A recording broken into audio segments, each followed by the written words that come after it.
Hello, I'm Dr. John Waterhouse and welcome to this 7-day series that we're going to talk about what to do with your pet in this COVID-19 era. Now, this is a new time, a new thing that we have never seen before, and that's where most people in the country of the United States, but also the world, are in lockdown.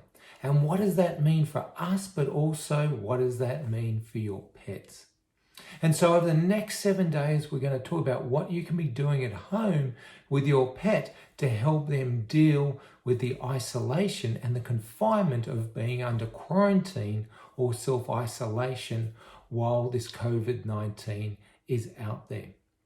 And so everything we want to do at this time is to protect ourselves from catching COVID-19. So we're not going out. We're not doing our usual daily activities that we do with our pets. So therefore we're suffering from isolation and lack of activity, but also our pets are suffering too. And so when I talk about our pets, I want to break our pets down into 3 broad categories. Firstly, we have puppies. Then we have adult dogs, and then we have geriatrics. And so let me deal with puppies. Puppies, traditionally, they're a ball of energy, but we need to keep them confined because we're not doing over-strenuous exercise with them. The rule of thumb with a large breed puppy is 5 minutes of exercise per month of age up to 6 months, and then can be longer for even the bigger giant breed dogs. And so what we're looking for is this 7-day series is going to mainly concentrate towards adult and geriatric dogs and what we should be doing with them to keep them fit, healthy, and mentally engaged. And so there are 4 main areas we think about when it comes to dog and dog wellness. And that's movement, strengthening, endurance and balance, and almost you can throw in a 5th one that's most important, and that could be mental activity. And so each day of this 7-day series, we're going to talk about one of these specific areas and expand on it and talk about what you can be doing with your beloved pet at this time to keep them active, mentally engaged, and also you active and mentally engaged.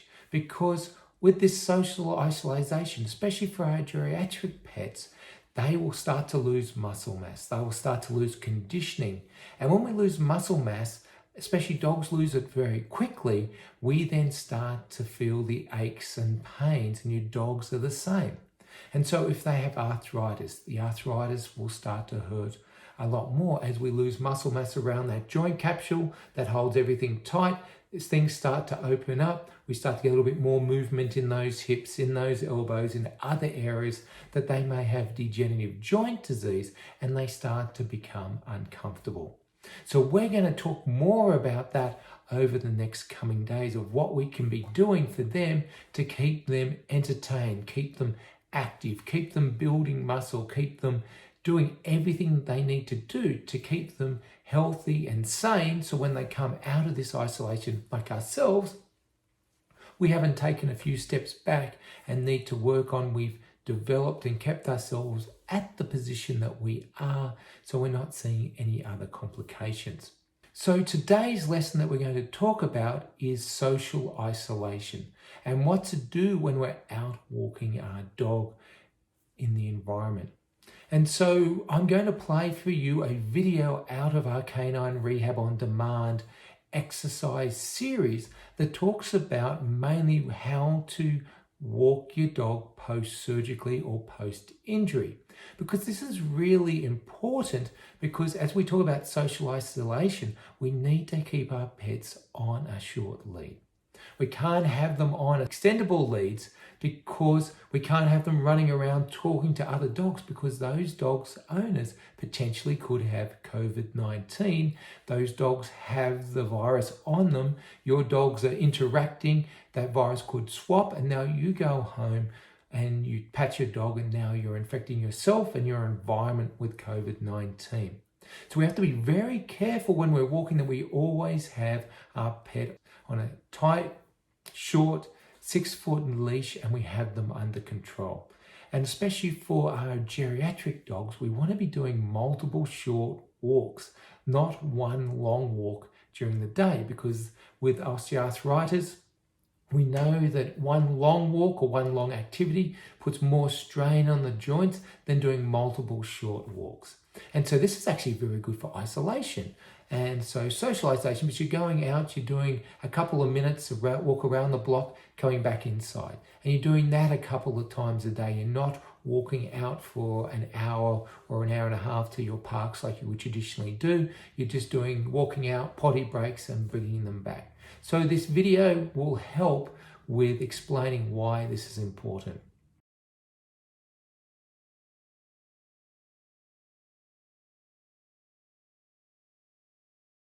Now I want to have a conversation about, it's really not an exercise, it's about an etiquette or the way to do something properly, and that's loose leash walking. A lot of people think that this is called an extendable leash, is a loose leash and is appropriate for their dog to be walking post-surgically or at any time really when it should be under control. So you can see there's not much control here. The dog can walk off anytime. So if we go for a walk this way and he turns, he pulls, you know, and there's not any control on that. And even if you have it locked, there's still a spring in it that it still is not much control. Plus, they're also dangerous because they can wrap around you and they're made of nylon, so you can get a pretty bad rope burn from them. But when we talk about in the program loose leash or post-surgical walking, intermediate walking, advanced walking, it should never be done on one of these leashes. It should always be done on one of these leashes, the traditional fixed leash. And the reason we want that is because with this fixed leash, I have full control over him at all times. So at the moment, come around. Good boy. You want him to be, if you drop your hand, you want your hand to be, for a big dog, about where his head is. For a little dog, then you let the lead be tight or taut, but it should not be, you should not be holding the lead here and walking with your dog, because once again that is uncontrolled and they can run around, especially post-surgical like TPLO or something like that, where they can just quickly take off. You can do a lot of damage in that quick takeoff and put yourself back in rehabilitation time, or do something especially with a total hip replacement or that could put you back into surgery. So when we walk up, hand by the head, just nice, slack. Always have the other hand in control, this way, and this hand on it. Don't have to be grabbing the lead, but just in your hand and under nice control. So when we're walking, they should be next to you and walking at a nice pace, because as I have said before in other exercise, quality over quantity. We want a slow, nice steady pace, because they're putting more weight on each movement. There's more ground contact, putting more what's called Wolff's Law, more force is going through those joints. The more force we get through those joints, the more lubrication, the more synovial fluid that's moving around. But also for the post-surgical legs, if they will have, say, a TPLO, we want him to actually use that leg. And if the faster they go, the more they can cheat and not use the affected leg. But the slower we go, the more they actually have to put a footfall down, put all their weight on that leg and get used to using it. By using it, we're building muscle, because we all know that saying, if you don't use it, you lose it. And dogs are notorious, if they don't use their muscles, they atrophy really quickly. So the slower you go, the more concise you go, the better it is for your dog, the better it is to build muscle, core strength, to build their placement, proper foot placement, so they're actually relearning how to use that leg, especially for our neurological cases, invertebral disc disease, degenerative myelopathy dogs, that we're trying to remyelinate, get them walking properly again. This is a very important exercise. If you have to do anything properly, do the leash walk properly in every exercise we do, because that is building quality and building core strength and muscle for your dog. So once again, up, hand by your side. Dogs should only be about this far away from you, so they can't pull, they can't run, and you just a nice slow walk. Turn around. And so nice slow walk, and they come back. And that is the loose leash walk. And so I actually think this is one of the most underrated, but one of the most beneficial exercises you can do, because over the next few weeks you will be working up 5 minutes a week in your walking times, and doing this exercise properly, you will see vast improvements with your pet. So I really encourage you, click the subscribe button down below, click that bell, because then you'll get the notifications for the next 7 days as they come available every day.